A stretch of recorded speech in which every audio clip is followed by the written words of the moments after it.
우리 옆에 계신 분과 한번 인사하시겠습니다. 까꿍.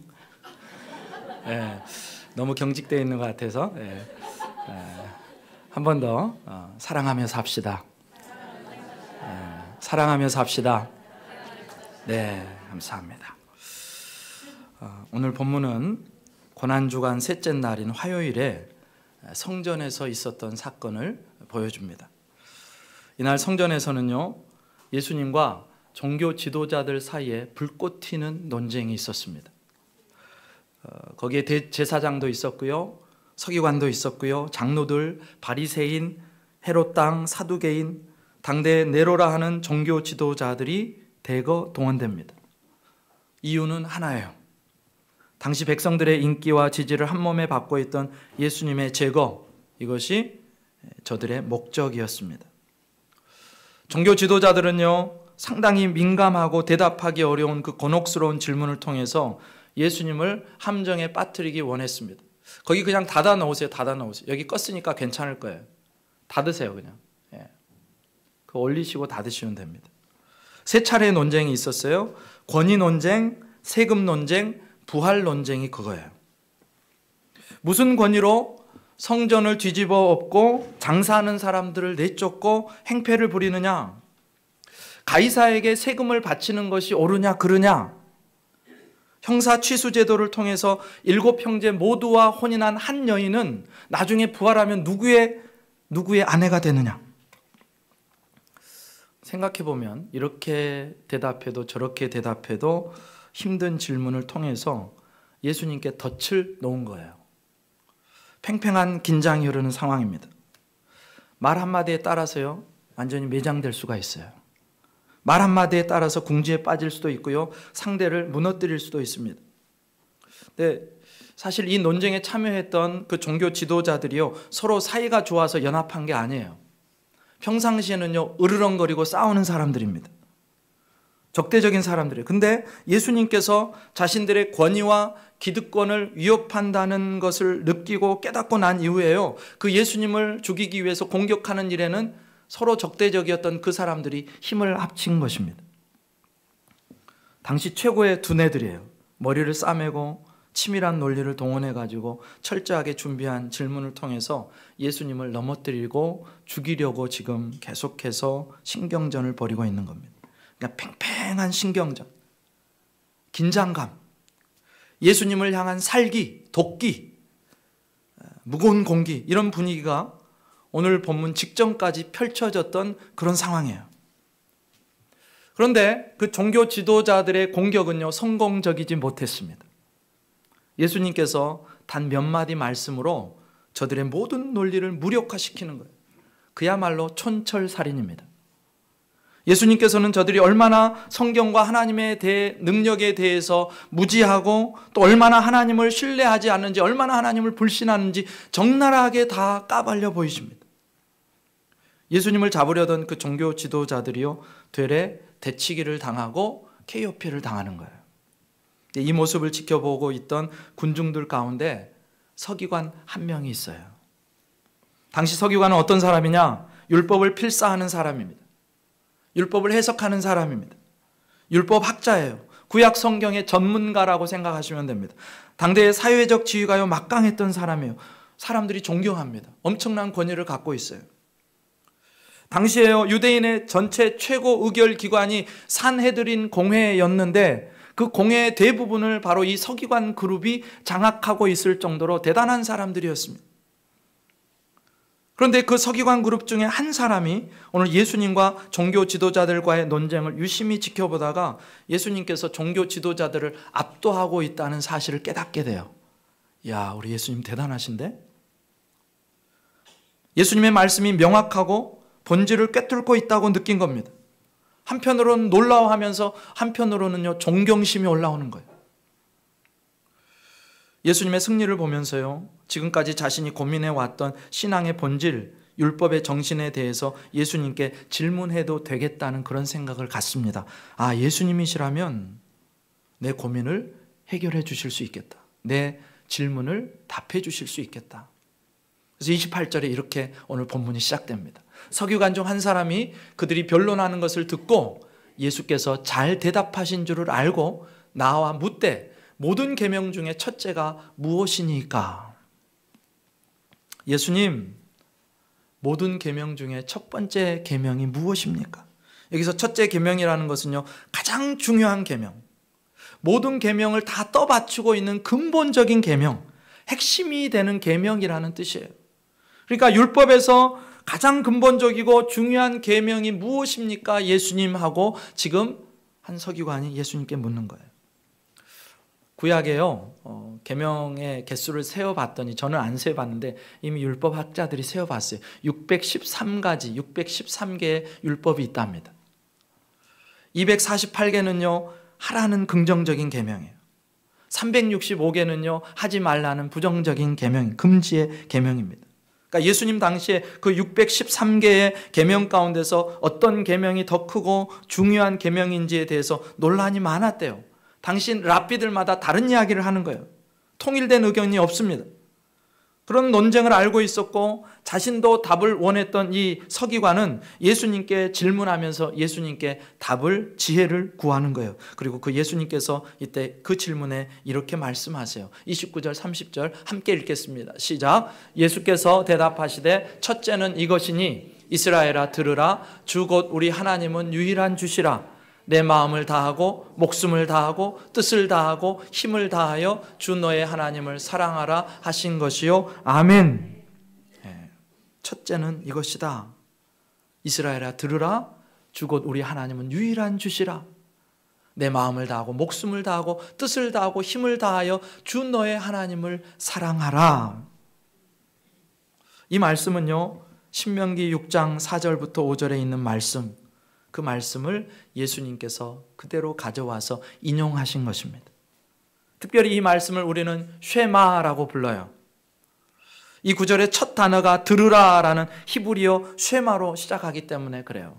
거기에 이렇게 나옵니다. 쉐마 이스라엘 아도나이 엘로헤이누 아도나이 에하드, 이렇게 시작해요.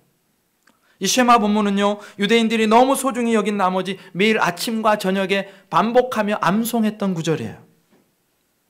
자신의 전 존재를 다해서 하나님을 사랑하는 것, 지정의 온 인격을 다해서 하나님을 사랑하는 것, 그것이 첫째 되는 계명, 가장 중요한 계명, 근본적인 계명이라고 예수님이 지금 말씀하시는 것입니다. 그런데 예수님의 신명기 인용에서 우리가 짚고 넘어갈 부분이 있어요. 신명기 6장 5절에서요, 마음을 다하고 뜻을 다하고 힘을 다하여 내 하나님을 사랑하라 하셨는데, 그 말씀을 인용하신 예수님은요, 마음을 다하고 목숨을 다하고 뜻을 다하고 힘을 다하여라고 말씀하세요.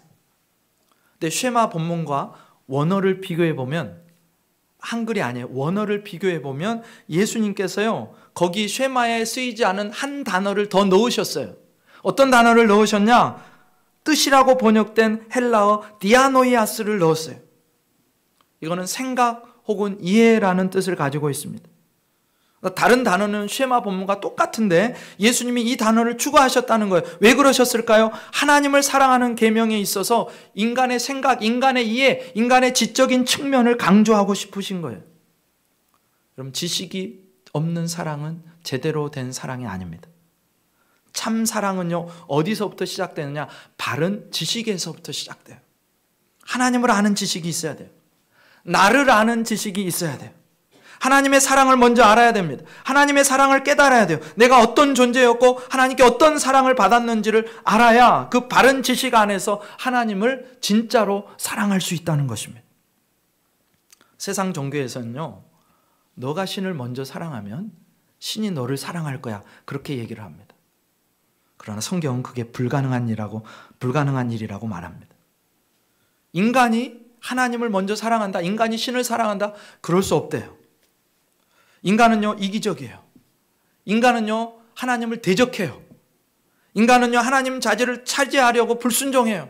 하나님 없이 살려는 그런 죄성을 갖고 있어요. 그런 인간이 하나님을 사랑한다고요? 천만의 말씀. 하나님의 은혜로 하나님의 사랑을 먼저 알고 경험하고 느끼고 깨달은 후에야 비로소 인간은 하나님을 사랑할 수 있는 것입니다. 하나님의 사랑을 통해서 나의 존귀함을 알게 되고, 얼마나 내가 사랑받고 있는지를 알게 된 이후에야 하나님을 사랑할 수 있는 것입니다. 그러니까 하나님의 사랑에 대한 지식이 없이는요, 인간은 하나님을 사랑할 수 없습니다. 이게 하나님 사랑에 있어서 중요한 지적인 측면이에요. 하나님이 먼저 나를 사랑하셨어. 하나님께서 나를 자기 형상대로 만드실 만큼 나를 귀하게 여기셨어. 하나님이 나를 그렇게 존귀하게 여기셔. 하나님은 배신하고 반역한 나를 심판에 던져두지 않고 구원하시기 위해서 자기의 전부를 주셨어. 나를 위해서 독생자 예수님을 주셨어. 그 예수님이 이 땅에 오셔서 나를 너무나 사랑하신 나머지 내가 맞아야 될 채찍에 대신 맞으셨고, 내가 써야 될 가시관을 대신 쓰셨고, 내 대신에 십자가에 달리셨고, 내 대신에 하나님의 진노와 저주를 받으시고 내 대신에 죽으셨어. 하나님이 나를 어떻게 사랑하셨는지, 내가 얼마나 큰 사랑을 하나님께 받았는지, 그리고 하나님께서 나를 사랑하시고 나를 살리시기 위해서, 구원하시기 위해서 얼마나 큰 대가를 지불했는지 그것을 알아야 하나님을 사랑할 수 있는 거예요. 바른 이해, 바른 지식, 바른 깨달음이 중요해요. 그 아래에서만 율법의 첫 번째 되는 계명, 하나님을 사랑하라는 이 계명을 살아낼 수 있는 것입니다. 그럼 저와 여러분이 그 하나님의 사랑을 더 깊이 깨달았으면 좋겠습니다. 저와 여러분이 그 하나님의 사랑 앞에서 감격했으면 좋겠어요. 저와 여러분이요, 그래서 하나님을 전 존재로, 전 인격을 다해서, 힘을 다해서, 목숨을 다해서, 지식을 다해서 사랑할 수 있기를 주님의 이름으로 축원합니다. 예수님께서요, 초대받았던 시몬의 집에 들어가셔서 시몬에게 이런 질문을 하세요. 빚진 자가 둘이 있는데 하나는 500데나리온을 줬고 다른 하나는 50데나리온을 줬다. 그들이 그 빚을 갚을 능력이 없어서 둘 다 탕감해 줬다면 두 사람 중에 누가 더 그 주인을 사랑하겠느냐? 많이 탕감함을 받은 자입니다. 내가 많은 은혜를 입었고 많은 사랑을 받았다는 것을 깨달으면 깨달을수록 더 사랑하게 되는 거예요. 사랑에 대한 이해와 지식이, 생각이 깊어질수록 더 사랑하게 되는 거예요. 사실 우리는요, 모두 500데나리온 빚진 자였는데 어떤 사람은요, 내가 한 300데나리온 졌지 않나? 내가 한 200데나리온 아니었나? 내가 한 50데나리온 빚진 거 아니야? 내가 한 10데나리온 정도 아니야? 심지어 어떤 이는요, 나는 빚지지 않았다고 생각하는 사람도 있어요. 빚지지 않았다고 생각하는 사람은요, 감사할 거리가 없는 거예요. 내가 10데나리온 빚졌다고 생각하는 사람보다요, 50데나리온, 500데나리온 빚졌다고 생각하는 사람이, 그렇게 아는 사람이 훨씬 감사하고 훨씬 사랑할 수 있는 것입니다. 그럼 사도 바울이 어떻게 다른 사람들보다 훨씬 더 그렇게 크게 주님을 위해서 자신의 생명을 다 내어드릴 때까지, 그가 마지막에 어떤 고백을 하면, 내가 전제로 하나님 앞에 내 삶을 부어드리기를 원한다. 내 삶을 갈아서 다 하나님 앞에 드리기 원한다. 어떻게 그런 삶을 살 수 있었을까? 그가요, 자신이 회방자요, 핍박자요, 포행자요, 살인자였다는 것을 고백합니다. 그런 자신에게 하나님이 말로 다 할 수 없는 은혜를 부으신 걸 알았어요. 내가 어떤 사람이었고, 하나님께서 그런 나를 살리시기 위해서 어떤 값을 지불하셨고, 그걸 알게 되니까 사도 바울이 가만히 있을 수가 없는 거예요. 내 삶을 안 드릴 수가 없는 거예요. 여러분, 사도 바울이 우리보다 더 큰 죄를 지었던 게 아니에요. 훨씬 우리보다 말씀을 지키고 사랑하고 그렇게 살아가려고 애썼던 사람이에요. 그런데 어떻게 그가 우리보다 훨씬 더 큰 헌신을, 자기 인생을 전부 다를 드릴 수 있었느냐? 그가 더 많이 깨달았기 때문에, 하나님의 사랑의 깊이와 넓이와 풍성함을 더 크게, 더 깊게 많이 깨달았기 때문에. 그럼 저와 여러분에게도 그 하나님의 사랑의 깊이와 넓이와 풍성함을 알고 이해하는 지혜가 넘쳐서 이전보다 더욱 하나님을 사랑할 수 있기를 주님의 이름으로 축복합니다. 네. 예수님께서는요, 그렇게 첫째 되는 계명으로 하나님 사랑을 말씀하세요. 그런데 예수님의 대답은 하나님 사랑에서 그치지 않습니다. 계속되는 31절에 이렇게 나와요. 둘째는 이것이니 내 이웃을 내 자신과 같이 사랑하라 하신 것이라. 이보다 더 큰 계명이 없느니라. 하나님 사랑을 말씀하신 이후에 예수님께서는요, 이웃 사랑을 말씀하세요.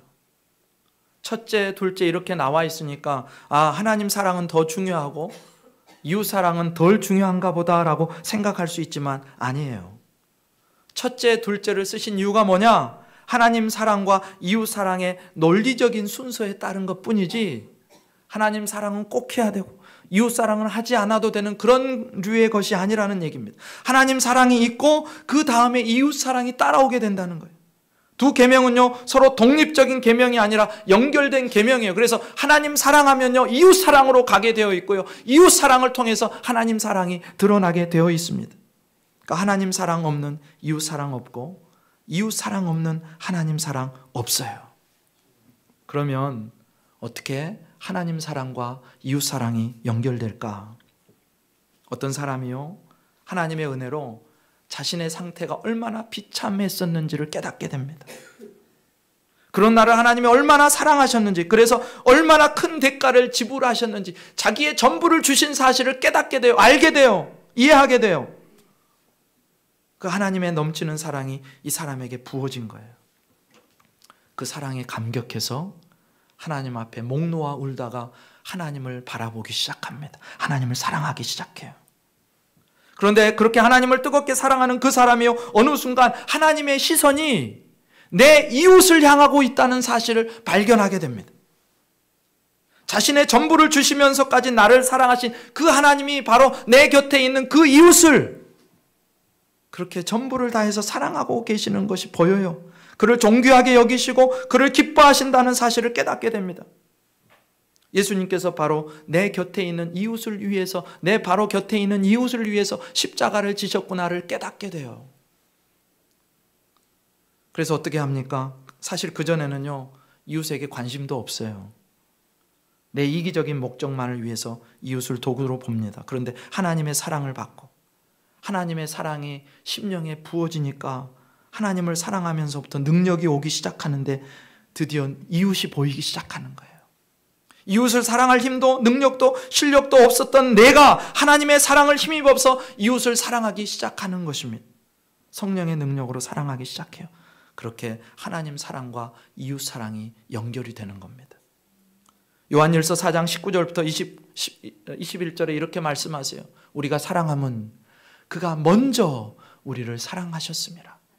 누구든지 하나님을 사랑하노라고 그 형제를 미워하면, 그 이웃을 미워하면 이는 거짓말하는 자니 보는 바 그 형제를 사랑하지 아니하는 자는 보지 못하는 바 하나님을 사랑할 수 없느니라. 우리가 이 계명을 주께 받았나니 하나님을 사랑하는 자는 또한 그 형제를 사랑할지니라. 아멘, 아멘. 하나님 사랑과 이웃 사랑은 이렇게 연결되어 있습니다. 하나님 사랑은 이웃 사랑을 통해서 증명되고요, 이웃 사랑은 하나님 사랑을 통해서만 가능한 거예요. 그러니까 하나님 사랑 없는 이웃 사랑은 거짓말이고요, 이웃 사랑 없는 하나님 사랑은 공허한 것입니다. 그런데 세상은요 전혀 다른 관점을 이야기해요. 하나님 없이도 사랑하는 게 가능하대요. 인간의 선함, 인간의 가능성을 긍정하는 그 인본주의, 휴머니즘을 보면요 인간을 높이고 인간의 능력과 실력을 과대 포장하고 확대 해석합니다. 근데 분명히 알아야 돼요. 하나님 사랑 없는 이웃 사랑 없어요. 그 안에 하나님 없는데 이웃을 진짜로 사랑한다고요? 새빨간 거짓말이에요. 새빨간 거짓말. 우리는 알지 않습니까? 경험을 통해서 내가 얼마나 믿지 못할 존재라는 거 알잖아요. 내가 그렇게 이기적이고 자기밖에 모르는 내가 이웃을 사랑한다고요? 천만에요. 인간은요 가장 숭고한 사랑마저도 배신하고 이용합니다. 인간은 자기 안에 있는 힘과 능력으로 사랑할 수 없는 존재예요. 그래서 십자가 없는 사랑, 하나님 없는 사랑, 하나님의 사랑에 기초하지 않는 사랑, 성령의 능력으로 하지 않는 사랑, 그런 사랑은요 다 거짓말이고 자기 기만이고 자기 자랑이고 교만이고 자기 의일 뿐이라는 거예요. 이웃 사랑은요 내 힘으로 할 수 없어요. 사랑 없는 내가 하나님의 사랑을 경험한 이후에, 알게 된 이후에, 깨달은 이후에, 그래서 하나님을 사랑하게 되고 그래서 그 하나님 사랑으로 이웃을 비로소 사랑할 수 있게 되는 것입니다. 근데 오늘 본문에서 이웃을 사랑하라고 하시는데 뭐라고 하시냐? 내 자신과 같이 하라고 말씀하세요. 이 말이 무슨 말일까요? 인간은요 누가 가르쳐 주지 않아도, 강요하지 않아도 나를 위하고 나를 아낍니다. 그렇잖아요. 스스로를 돌보고 보살펴요. 여러분이 물에 빠졌다고 한번 생각해 보세요. 다른 사람 볼 겨를이 없어요. 다른 사람의 것을 빼앗아서라도 내가 살려고 발버둥을 칩니다. 그렇게 우리는 우리 자신을 위해서 아끼고 돌보며 사랑해요. 네, 이웃을 사랑하는 것은 어떻게 해야 되느냐? 너가 너 자신을 돌보는 것처럼, 너가 너 자신을 생각하는 것처럼 이웃을 그렇게 돌보고 생각하라는 얘기예요. 이웃 사랑은요, 상대방을 내 자신이라고 생각할 때 가능해집니다. 자기 사랑을 내가 아닌 이웃에게 적용하라는 거예요. 지금 나를 바라보고 있는 바로 그 사람이 나라고 생각하라는 것입니다. 그러니까 이게 맨정신으로 안 되죠. 성령의 능력으로만 되는 거예요. 하나님의 은혜로만 되는 거예요. 하나님의 사랑이 부어져야만 되는 거예요. 여러분, 내가 위기에 처했다고 한번 생각해 보세요. 그 상황에 내가 지금 물에 빠져 있어요. 여러분 같으면 어떤 생각을 품으시겠어요? 누군가 밧줄을 좀 던져줬으면 좋겠다. 누군가 나를 좀 살려줬으면 좋겠다. 누군가 나와 함께 해줬으면 좋겠다. 내가 다치고 아파하고 있으면 누군가 나를 치료해 줬으면 좋겠다. 이게 아픈 사람, 물에 빠진 사람의 마음이에요. 성경은요, 그런 이웃사랑의 모습을요, 우리에게 보여줍니다. 선한 사마리안 여러분 기억하시죠? 강도 만나서 거반 죽어가는 이웃을 보면서 선한 사마리안이요, 그를 나 자신이라고 생각한 거예요. 나라면 어떤 마음일까? 누군가 나를 이곳에서 건져주기를 원하고 안전한 곳으로 데려가 줬으면 좋겠고, 데려가서 씻겨주고 상처난 자리에 약을 발라주고 나을 때까지 좀 보살펴 줬으면 좋겠다. 이게 지금 그 강도 만난 사람의 입장 아니에요? 선한 사마리아인은요, 바로 그 강도 만난 사람의 입장에서 그대로 행동해 준 거예요. 사마리아가요, 아람 군대에 둘러싸여 가지고요, 기근으로 성 전체가 위기에 처합니다. 다 굶어 죽어갈 판이에요. 근데 4명의 문둥병자가요, 나병 환자가 아람 진영으로 가요. 죽을 때 죽더라도 먹을 것이 있는 곳으로 한번 가보자. 근데 웬일이에요? 아람 군대가요, 하나님이 손을 쓰셔가지고 다 도망갔어요. 진영이 텅텅 비었습니다. 얼마나 급하게 도망갔는지 먹을 거, 마실 거, 음료수, 옷, 전리품들 다 남겨놓고 떠나갔어요. 금과 의복, 다른 거 다 남겨놓고 떠나갔어요. 그래서 장막을 돌아다니면서 이 사람들이요, 그동안 얼마나 배가 고팠겠어요. 먹고 마시고 취하고 의복을 가져다가 금을 가져다가 은을 가져다가 자기 많은 곳에 감추고, 그러다가 문득 생각이 들었어요. 갑자기 사마리아 성 안에서 배고파서 죽어가고 있는 자기의 동족들이 생각난 거예요. 그 사람들을 자기 자신으로 대입한 거예요. 내가 지금 사마리아 성 안에서 굶어 죽어가고 있다면, 내가 그 중에 한 명이라면 어떤 마음일까? 생각이 거기에 이르니까요, 이들이 마음을 고쳐먹습니다. 우리가 이렇게 해서는 안 되지. 이 복된 소식, 아름다운 소식을 침묵하고 우리끼리만 먹고 마시고 감춘다면 안 될 일이지. 빨리 알려주자. 그렇게 4명의 나병 환자들이요, 그 소식을 알려주고 사마리아 백성들이요, 그 사람들 때문에 살아나게 돼요. 이 이웃사랑이에요. 예수님이 재림하실 때요, 양과 염소를 구분해서 양의 무리에게는 칭찬을, 염소의 무리에게는 심판을 선언합니다. 그때 양의 무리가 칭찬을 받는 이유가 있어요. 지극히 작은 자들, 곧 이웃들을요, 사랑으로 돌보았다고 예수님 칭찬하세요. 줄일 때 먹을 것을 줬죠. 목마를 때 마시게 했죠. 나그네 되었을 때 영접했죠. 헐벗었을 때 옷을 입혔어요. 병들었을 때 돌보아주고, 옥에 갇혔을 때 와서 봐주는 일을 한 겁니다. 바로 그 처지에 있는 이웃을 나 자신으로 생각한 거예요. 나라면, 저 처지에 있다면 어떤 마음일까? 내게 무엇을 요구할까? 그대로 해준 겁니다. 그게 이웃사랑이에요. 근데 이 장면에서요, 우리는 이웃사랑이 한 걸음 더 나갈 수 있는 길을 발견합니다. 예수님께서 양의 무리에게 그렇게 칭찬하세요. 내가 줄일 때에 너희가 먹을 걸 줬고, 내가 목마를 때 마시게 했고, 내가 나그네 되었을 때 돌보았고, 내가 옥에 갇혔을 때 와서 보았느니라. 여러분, 우리가 이웃을 바라볼 때 그 사람을 나 자신으로 생각하는 것을 넘어서 그 사람을 나를 사랑하셔서 나를 위해서 십자가를 지신 그 예수님이라고 생각하는 거예요. 바로 내 곁에 있는 이웃이 나예요. 그런데 한 걸음 더 나아가서 바로 내 곁에 있는 이웃이 예수님인 거예요. 내가 갚을 길 없는 은혜와 사랑을 주신 예수님, 그러면 그 이웃을 바라보는 눈이 달라지지 않겠어요? 그런 시선이 생기면 우리는 넉넉하게 이웃사랑의 삶을 살 수 있게 될 것입니다. 예수님께서 두 가지로 온 율법을 정리하신 거예요. 마음을 다하고 목숨을 다하고 뜻을 다하고 힘을 다하여 주 너의 하나님을 사랑하라. 그리고 내 이웃을 네 자신과 같이 사랑하라. 하나님 사랑과 이웃 사랑으로 율법을 정리하셨어요. 그보다 더 큰 계명 없다. 이게 근본이고 근거고 정신이고 핵심이다.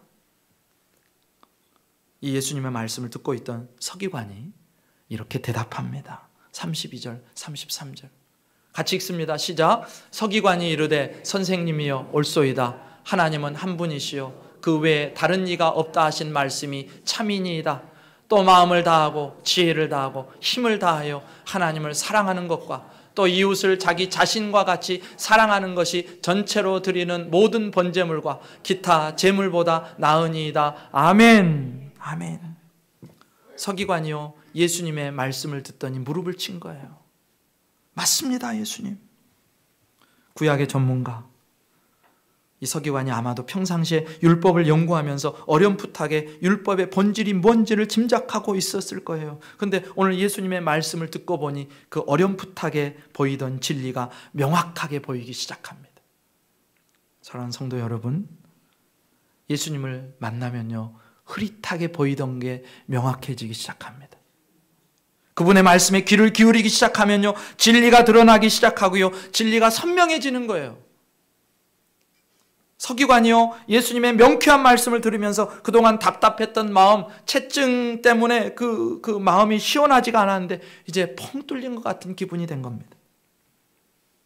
근데 서기관의 말을 들어보면 그가 얼마나 예수님과 예수님의 말씀을 지지하고 있는지 알 수 있어요. 서기관이요 예수님의 말씀을 경청합니다. 근데 경청하는데 예수님이 하셨던 말씀 중에 한 단어에 꽂힌 거예요.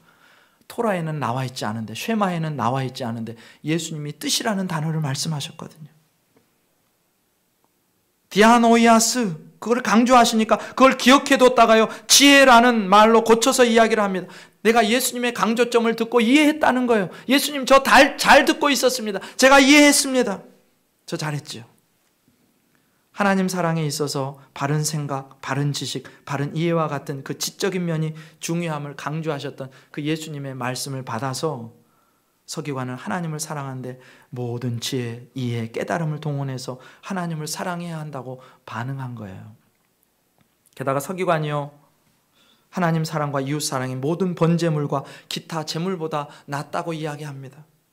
사랑의 이중 계명이 당시 성전 시스템을 능가한다는 이야기를 한 거예요.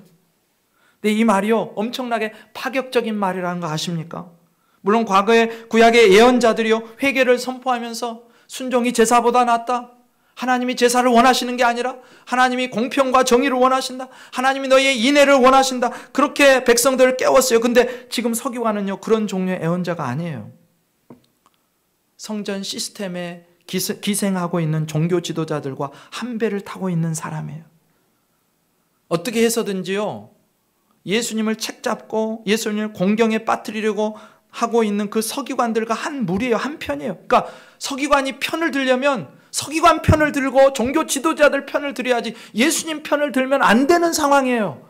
그런데 이 서기관이요 그 진리의 말씀을 듣고 예수님 편을 들기 시작한 겁니다. 모험적인 일이에요. 예수님 편 들었다가요 왕따 당합니다. 서기관들 무리에게 쫓겨나고요 배제당할 수 있어요. 한순간에 그동안 쌓아왔던 내 인생이요 나락으로 떨어질 수가 있다니까요.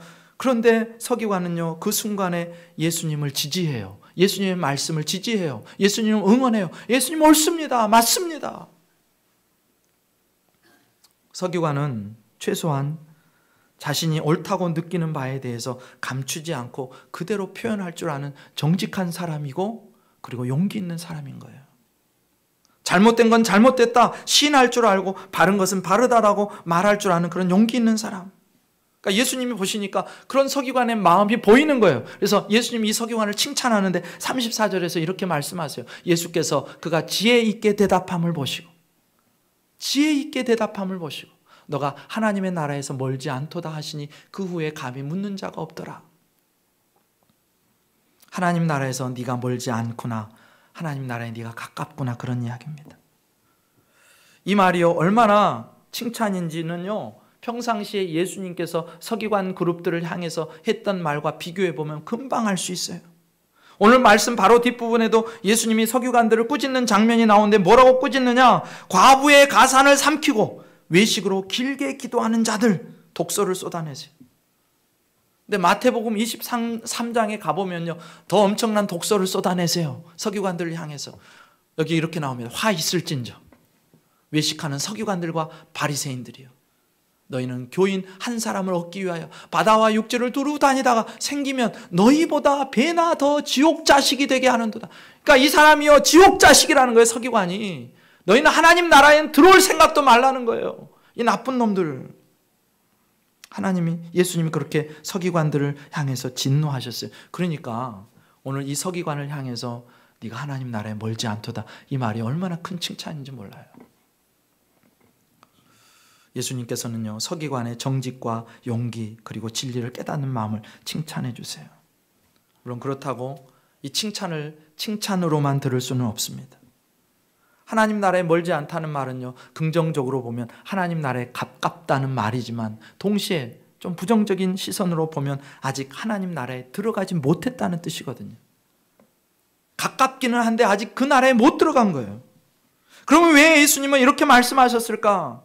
여기에는요 서기관을 향한 예수님의 기다림과 배려가 담겨 있어요. 너가 지혜롭게 내 말을 잘 이해하는구나. 네가 말귀를 잘 알아듣는구나. 진리를 진리로 깨닫고 받아들일 줄 아는구나. 그러나 거기서 멈추면 안 돼. 너는 아직 하나님 나라에 들어오지 못했어. 예수님의 말씀을 깨달았던 서기관은요 지금 예수님의 칭찬의 말씀, 너가 하나님 나라에서 멀지 않도다라는 말씀을 듣고 깨달아야 돼요. 그동안 자신의 삶을 되돌아보면서 사랑의 이중 계명을 온전히 신실하게 순종할 수 없었던 자기 자신을 봐야 되는 거예요. 내 안에 사랑할 실력도 힘도 능력도 없다는 사실을 인정하고 예수님 앞에 엎드려야 돼요. 그동안 하나님 사랑하고 이웃 사랑한다고 했는데 내가 위선덩어리였습니다. 그렇게 고백해야 되는 것입니다. 여러분, 우리가 진리의 말씀을 들었을 때 설교를 들었어요. 하나의 진리를 깨닫게 됐어요. 원리를 깨닫게 됐어요. 근데 그거 들었다, 내가 안다, 은혜 받았다, 그걸로 끝나버리면 안 된다는 거예요. 내가 아는 문제에 대해서는요, 내가 그것을 순종하는 자리까지 가야 되는 것입니다. 성경 공부를 많이 해서 성경의 진리를 아는 것과 그 진리를 삶 속에서 살아내는 것은 별개의 문제예요. 근데 사람들은 스스로 자기를 속여요. 내가 배워서 아는구나. 그럼 나는 그 정도는 할 줄 아는 사람이지. 그렇게 자기를 속여요. 행동하고 실천하지 않으면서. 지금 예수님의 칭찬을 들은 서기관도요, 그 칭찬에 만족하고 주저앉으면 안 됩니다. 예수님의 말씀대로 자신이 아직 하나님 나라에 들어가지 못했다는 사실을 인정해야 되는 거예요. 아직 영생에 이르지 못했다는 사실을 인정해야 되는 거예요. 그리고 말씀을 건네신 예수님께 물어야 됩니다. 예수님, 나는 하나님 사랑도 이웃 사랑도 할 수 없는 죄인입니다. 예수님 아시잖아요. 지금까지 제 모습은 위선이었습니다.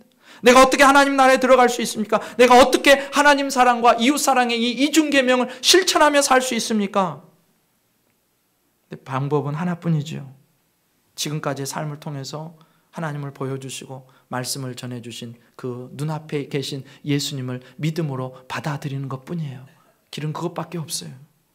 모든 종교 지도자들의 위선과 불신을 꺾으시고 표적과 말씀을 통해서 자신을 증명하신, 하나님의 아들로 증명하신, 메시아로 증명하신 그 예수님의 초청을 받아들이고 예수님을 따라가는 삶을 살아야 하는 것입니다. 그리고 앞으로 십자가를 통해서 하나님 사랑, 이웃 사랑의 율법을 완성하실 예수님을 따라가야 하는 거예요.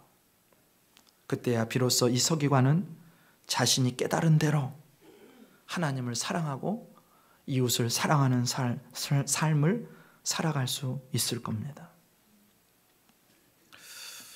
한 가지 이야기를 드리고 마치려고 합니다.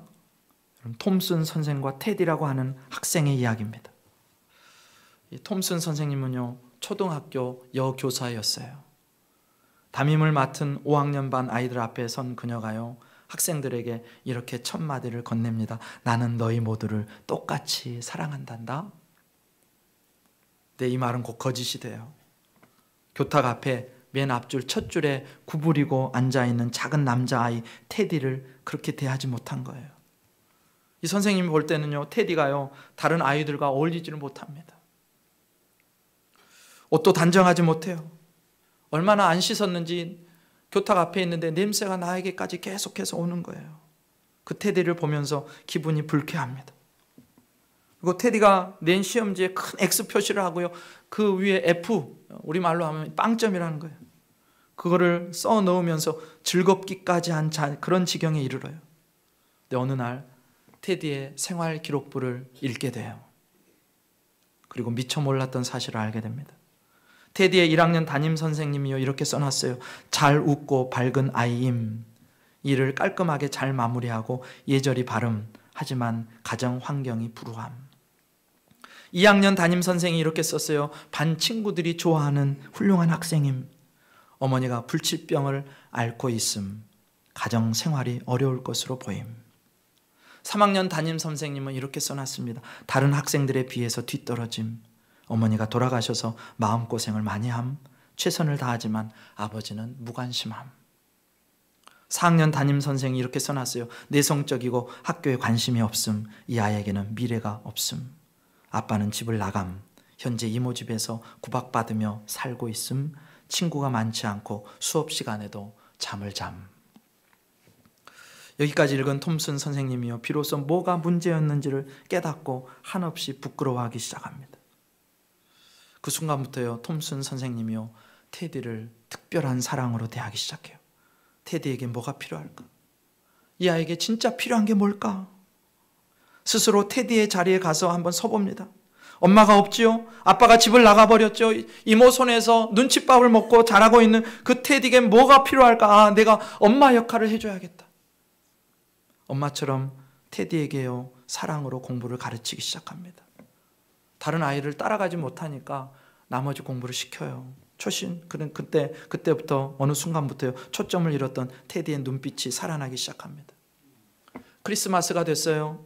아이들이 선생님을 위해서 화려한 종이와 예쁜 리본으로 포장한 크리스마스 선물을 가져왔는데 이 테디는요 식료품을 담는 노란 봉투가 있어요. 그런 거 아시죠? 그 봉투. 근데 거기에 어설프게 포장된 선물이 있었어요.